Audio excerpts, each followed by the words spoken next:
আসসালামু আলাইকুম দর্শক। আমি একটা নতুন বিষয় আপনাদের ইঙ্গিত দেওয়ার জন্য এই আলোচনা, এবং আপনারা হেডলাইন দেখে বুঝতে পারছেন। আলোচনার শুরুতে আমি প্রথমে আপনাদেরকে একটি পুরনো নিউজ, সেই নিউজটিতে একটি চোখ বুলিয়ে নেওয়ার জন্য অনুরোধ করব আমার সাথে। এই সংবাদটি বেশ কিছু পত্রপত্রিকায় ছাপা হয়েছে। সমকাল ছেপেছিল 23 নভেম্বর। আমি 1 ডিসেম্বর আপনাদের সঙ্গে কথা বলছি। সেটা হেডলাইন ছিল, ছাত্র উপদেষ্টারা চান বিএনপির সঙ্গে যেতে, দোটানায় এনসিপি, অন্তত 20টি আসন, সাংগঠনিক সহায়তা এবং বিদ্রোহী প্রার্থী না থাকার নিশ্চয়তা চায় এনসিপি। একটু খেয়াল করবেন, ছাত্র উপদেষ্টারা, আমি আবারও বলছি যে আমি শুধু এই নিউজের বেসিসে, এই নিউজ ধরে আমি আলোচনা করছি না, আমি আমার সোর্স ধরে আপনাদের সঙ্গে আলোচনা করছি। ছাত্র উপদেষ্টারা চান এনসিপি আগামী নির্বাচন সামনে রেখে বিএনপির সঙ্গে জোট করুক, তবে এনসিপির শীর্ষ নেতৃত্ব সহ অধিকাংশ নেতা এর জন্য অন্তত 20টি আসন, নির্বাচনের মাঠে সাংগঠনিক সহায়তা এবং দলের বিদ্রোহী প্রার্থী না থাকার নিশ্চয়তা চান। প্রথম আলো এই টাইপের একটা নিউজ করেছিল, তবে পরে এনসিপি সেটা অস্বীকার করেছে। আচ্ছা, এই নিশ্চয়তা না পেলে তারা বিএনপির সঙ্গে জোট করতে রাজি নন। বিকল্প হিসাবে তারা জামাতের সঙ্গে বিএনপি বিরোধী বৃহত্তর নির্বাচনী সমঝোতায় যেতে চায়। ফলে দোটানায় পড়েছে জুলাই অভ্যুত্থানের ছাত্র নেতাদের গঠিত এনসিপি। গত 13 নভেম্বর মন্ত্রীপাড়ায় একজন ছাত্র উপদেষ্টার সরকারি বাসভবনে এনসিপির 30 জনের বেশি নেতা বৈঠক হয়। পরের দিন দলীয় কার্যালয়ে অনুষ্ঠিত সাধারণ সভা হয়। বৈঠকগুলোতে অংশ নেয় এনসিপির 6 জন নেতার সঙ্গে কথা বলে এসব তথ্য পেয়েছিল সমকাল। ওই নেতারা জানিয়েছিলেন, 2 উপদেষ্টা ছাড়াও এনসিপির শীর্ষ 10 নেতার অন্তত 2 জন বিএনপির সঙ্গে জোট চান। তাদের একজন ঢাকায়, আরেকজন উত্তরবঙ্গে বিএনপি জোটের প্রার্থী হতে চান। 2 ছাত্র উপদেষ্টার একজন জামাতের সঙ্গে সমঝোতায় আগ্রহী নন। অন্য উপদেষ্টার অভিমত, আগামী নির্বাচনের পর রাজনৈতিক সরকারের সময় নিরাপত্তার কারণে বিএনপির সঙ্গে থাকা উচিত। আমি আর এই নিউজটা দীর্ঘায়িত করলাম না। মোটের হিসাবে আপনারা এটুকু নিশ্চিত থাকেন যে এগুলো যা যা হচ্ছে, এগুলো সবটাই হচ্ছে আপনার একেবারেই যার যার ব্যক্তিগত ভোটের হিসাব থেকে। ব্যক্তিগত হিসাব, আরেকটা হচ্ছে আখেরের নিরাপত্তা। আখেরের নিরাপত্তা মানে এই সরকার গেলে পরে, ডক্টর ইউনূস গেলে পরে আমি সবসময় বলি না যে এনসিপির কি অবস্থা হবে, আর যাদের গায়ে কালিমা লেগেছে তাদের সিচুয়েশন কি হবে, এইটা মানে কল্পনার বাইরে।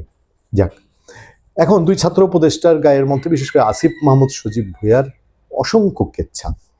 এই কেচ্ছার পরে তারা বিএনপিতে আসবেন কি আসবেন না, আমি এবার একটু আমার সূত্র ধরে আপনাদের সঙ্গে আলোচনা করি। হঠাৎ করে আজকে এই আলোচনাটা আসার কারণ হলো, বিএনপির একটি সূত্র আমাদেরকে বলছে যে 2 ছাত্র উপদেষ্টা যতটুকু বিএনপির সঙ্গে যোগাযোগ রাখেন, সহানুভূতিশীল, তাদের আশেপাশে এমন কিছু মানুষ আছেন এবং বিএনপি যাদের সঙ্গে যোগাযোগ হয় তাদের সূত্রে জানা গেছে যে হ্যাঁ, এরকম একটি আলাপ আছে।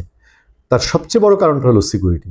অনেকদিন আগে আমি একটা আলোচনায় বলেছিলাম, আজকে থেকে 30 বছর পরে ওই যে রাজনীতির মাঠে কোনো কিছু বলা যায় না, এই আসিফ মাহমুদ সজীব ভুঁইয়া আর হাসনাত সার্জিস এরা কোনোদিন দেখেন না আওয়ামী লীগ থেকেও ইলেকশন করে বসে। মানে বাংলাদেশের রাজনীতি তো এইরকম। আমি উদাহরণ দিয়ে বলেছিলাম যে আওয়ামী লীগের যদি মতিয়া চৌধুরী বা আপনার এই আপনার যারা আছে জাসদ ইনু, হাসানুল হক ইনু, তাদের মতন মানুষ আওয়ামী লীগে আসতে পারেন, যারা বঙ্গবন্ধুর চামড়া দিয়ে ডুগডুগি বাজানোর কথা বলেছিলেন, তাহলে পৃথিবীর রাজনীতির ইতিহাসে কোনো কিছু অসম্ভব না। একটা সময় জাসদ, এই যে কর্নেল ডালিম এরা বঙ্গবন্ধু শেখ মুজিবুর রহমানকে হত্যা করেছিল, এমন তো বলা হয় যে জাসদের একটা টিম রেডি ছিল যে কর্নেল রশিদ ফারুকরা না বললে তারাই এটা করার জন্য ছিল। এবং যে 15 আগস্টে বঙ্গবন্ধু ঢাকা বিশ্ববিদ্যালয়ে যাওয়ার কথা ছিল, সেখানেও জাসদ হানা দিতে পারে। আমরা প্রচুর ইন্টারভিউ করেছি। তৎকালীন ময়মনসিংহের যিনি এসপি ছিলেন, তাকে ঢাকায় নিয়ে আসা হয়েছিল বাড়তি দায়িত্বের জন্য। তিনি আমি টেলিভিশনে থাকা ইন্টারভিউতে আমাকে এটা বলেছিলেন যে এটা একটা থ্রেট ছিল। তো তারাও তো পরে সময়ের পরিক্রমায় আওয়ামী লীগে এসছে। এখন মাহফুজ আলম এবং আসিফ মাহমুদ সজীব ভুঁইয়া তারা উপদেষ্টার জায়গায় আছেন। তারা তাদেরকে কেউ প্রশ্ন করলে বলে যে আমরা কোনো দলের না, মানে দরজাটা খোলা রেখেছেন। বাট তারা এই যে রিপোর্টে আসছে, তাদের বাসায় এনসিপির মিটিং হচ্ছে, আলাপ হচ্ছে, আলোচনা হচ্ছে, এনসিপির সবাই তাদের শেল্টার পায়।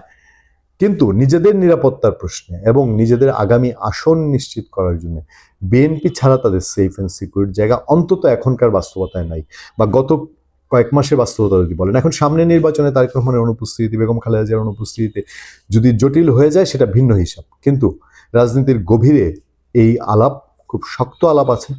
যদি কোনোভাবে ফেব্রুয়ারিতে এই নির্বাচন হওয়ার কোনোই সম্ভাবনা নাই, এখন আরো ম্লান হয়ে আসছে।